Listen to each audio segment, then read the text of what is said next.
ઘણા લોકો એમ કે માળા લેતી વખતે અમારું મન નથી લાગતું, મન લગાડવાની જરૂર નથી, જીભ લગાડો. તમે જેનું નામ લ્યો છો ને એ તમારામાં લાગી જાય. તમારે એમાં લાગવાની જરૂર નથી. ભલે આપણું સામર્થ્ય નથી, પણ એનું તો છે ને. ઇન્સ્ટાગ્રામની રીલું ફેરવીએ જ કંઈ મળે?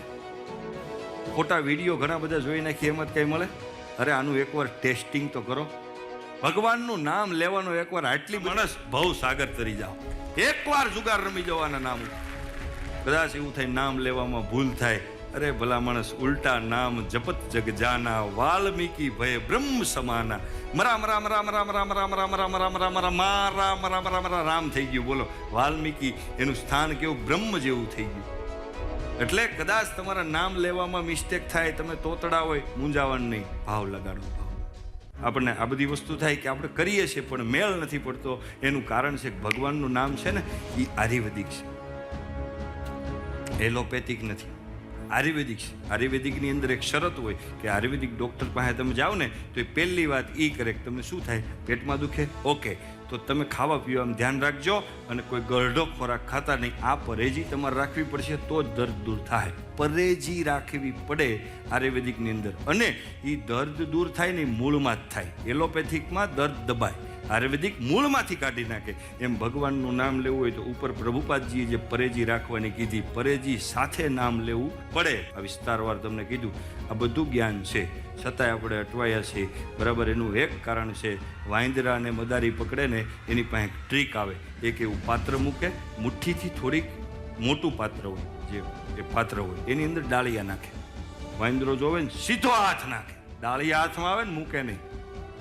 મૂકી દે ને તો હાથ બહાર નીકળી જાય, કારણ કે ગયો એટલે નીકળે. પણ મુઠ્ઠી આવી ગઈ ને એટલે કાંડું ફીટ થઈ ગયું, એટલે એ મૂકે નહીં, ડાળિયા મૂકે નહીં. અને એ નૈયાને આળવટા કરે, એને એમ લાગે કે પાત્રએ મને પકડ્યો છે, પાત્રએ મને પકડ્યો છે. વાંદરો એવી રીતના અટવાય. પછી મંદારી એના ગળામાં પટ્ટો નાખી અને એને રમત રમાડે. ભાઈ બરાબર, આપણું બધાનું આવું જ છે. આપણે બધી જગ્યાએ હાથ નાખ્યો છે, મુઠ્ઠી પકડી લીધી, મૂકતા નથી. મૂકી દો, એકવાર મજા આવશે, આપણે રમશું. આપણને કોકે પટ્ટા નાખ્યા છે ગળામાં, આ ક્યારેક બેઠા બેઠા સંશોધન કરજો. આ જગતની વસ્તુઓથી આપણે બંધાયેલા છીએ. એક રાષ્ટ્રપતિ જેલની મુલાકાતે જાય છે અને કાળી કોટડી હોય છે એની મુલાકાતે જાય છે અને મોજમાં જાય છે કે કોઈ વ્યક્તિ એમ કે કોઈ ફરિયાદ કરે તો એનું સોલ્યુશન કરવાનું, એવા ભાવથી રાષ્ટ્રપતિ જાય છે. અને પેલી કાળ કોટડી હોય ને ત્યાં જઈને પૂછે છે, ભાઈ તને કઈ તકલીફ છે? એ કે હા મને તકલીફ છે, કાળા કામ અમે કર્યા છે. બરાબર, હવે બારે કાળા કામ કરવાના અને અહીંયા આવ્યા તોય કાળી કોટડી, અમારે અંજવાળું જોવાનું જ નહીં. તમારે અમારું કંઈ કરવું હોય તો આ કોટડી અમારી ખાલી સફેદ કરાવી નાખો. બોલાવ્યા બધાય પોલીસવાળાને બોલાવ્યા કે આખા જેલની અંદર જેટલી કાળી કોટડી છે એ સફેદ કરાવી નાખો. અને રાષ્ટ્રપતિનો હુકમ થયો અને એ આગળ વાત આલી. એમાં બીજી કોટડીમાં ગયા અને મળવા ગયા કે ભાઈ તમને કઈ તકલીફ છે? એ કે ભાઈ હું શરીરથી ચોખ્ખો, મારે નાવા જોઈએ વ્યવસ્થિત, અહીં મને છે ને શેમ્પુ કોઈ દેતું નથી, અઠવાડિયે એક સાબુની ગોટી આપે છે, અને કપડાં મારે ધોવા હોય તો આ મને 15 દિવસે કપડાં ધોવાની ગોટી આપે છે. એટલે તમે જો તો આને કયો મને અઠવાડિયામાં 2 નાવાની ગોટી આપે સાબુની અને રોજ એક શેમ્પુ આપે, આટલું થાય તો કરો. કે ભાઈ આને આપો, આને નહીં બધાને આપી દો શેમ્પુ નાવા, અને ચોખ્ખું રહેવું છે ને બધાય ભલે ચોખ્ખા રહીએ. ત્રીજા પાસે ગયા કે ભાઈ તમને કાંઈ તકલીફ છે? એ કે હું ઘરે હતો ને ત્યારે અઠવાડિયે એકવાર મીઠાઈ ખાતો, અહીંયા મહિને આવે છે મિષ્ટાન, અહીંયા અઠવાડિયાનું કંઈક સેટિંગ કરાવો ને તો ઘર જેવું લાગે. સારું ભાઈ, આને એ કે ભાઈ જે મીઠાઈ ખાવી હોય ને તમામ કેદીઓને આપવાની, બસ રાજી રાજી. પછી આગળ વધ્યા આગળની કોટડીમાં કે ભાઈ તમને કાંઈ તકલીફ? એ કે ઘેરે હતો ને મને પતંગ ચગાવવાનો બહુ શોખ, પણ અહીંયા તો એવું કાંઈ હોય નહીં, એટલે ઉત્તરાયણના દિવસે અમે છે ને ખજૂર ખાતા. હમણાં ઉત્તરાયણ આવે છે 4 દિવસ પછી, કોકને કયો ખજૂર આપે તો મને ઉત્તરાયણ જેવું લાગે અહીંયા, તો મને મજા આવે. અને જો હારે ધાણી હોય તો જમાવટ થઈ જાય, કાંઈ વાંધો નહીં, ધાણીને ખજૂર આપવાનું. અને એક છેલ્લા વ્યક્તિ પાસે ગયા અને પૂછ્યું ભાઈ તમને કંઈ તકલીફ છે? એ કે મને તકલીફ છે, 2 વર્ષની મારી સજા છે, આ 6 મહિનાથી હું અહીંયા છું, મને ખૂબ પીડા થાય છે, મારો પરિવાર, મારો બાપ મને યાદ આવે છે. જો તમારામાં એટલી શક્તિ હોય તો મને છોડી મૂકો, મારે બીજું કાંઈ જોતું નથી. અને હુકમ કર્યો કે આને છૂટો કરો. સાહેબ, આપણી સામે ઈશ્વર કેટલી ઓપોર્ચ્યુનિટી મૂકે છે, બરાબર, આપણે હજી જેલું શણગારવી છે.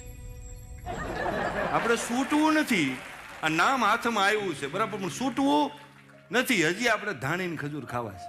ભલા માણસ મોટા થઈ એમ કે મારે લગ્ન થઈ જાય સારું, પછી એ મોટા થાય, છોકરા થાય, મારા છોકરાના લગ્ન થઈ જાય સારું, એ મોટા થાય, એના છોકરા થાય, 60 વર્ષના થાય, વડીલ થઈ ગયા હોય બરાબર, પછી કે હવે તમારે ઉપર જવું. ના ના, હજી મારી ઈચ્છા છે મારા છોકરાનો છોકરો મારા ખોળામાં રમે અને મારો ખોળો પવિત્ર કરે. હવે ત્યાં હું પવિત્ર કરતા છે ભગવાન જાણે.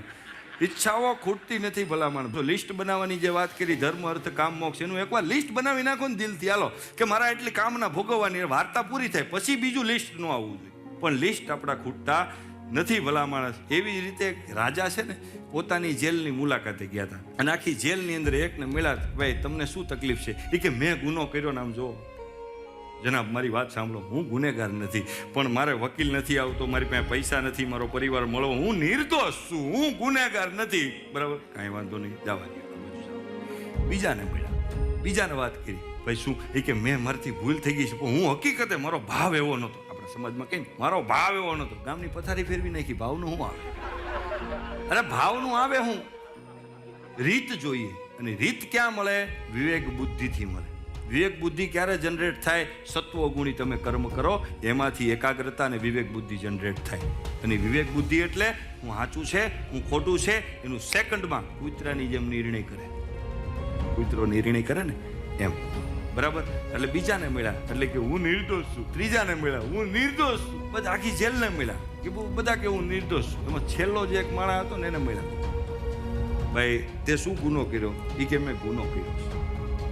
આ હીરા બાપા એક્ઝામ્પલ આપ્યો, હીરા બાપાની વાત છે. હીરા બાપા ઠક્કર કે મેં ગુનો કર્યો છે અને એ પ્રમાણે મને આ જે સજા મળી છે ને એ ઓછી મળી. મને સંતોષ છે, મારી ભૂલ છે હકીકત, એટલે મને કોઈ દુઃખ છે નહીં. અને આ બધા ભલે કે હું નિર્દોષ છું, પણ હું નિર્દોષ નથી, હું ગુનેગાર. આવી રીતે વાત કરીને તો ઓલા બધા સૈનિકો હતા ને બધાને બોલાવ્યો કે આને છોડી મૂકો. એટલે રાજા સામે વાત કરે, હું ગુનેગાર છું, તમારે સાંભળવામાં કંઈક મિસ્ટેક થઈ છે, હું નિર્દોષ નથી. એટલે રાજાએ દાંત કાઢતા કાઢતા કીધું, તું નિર્દોષ નથી ને એટલે જ આ બધા નિર્દોષ ભેગો તને નથી રાખવા. સમજાણું?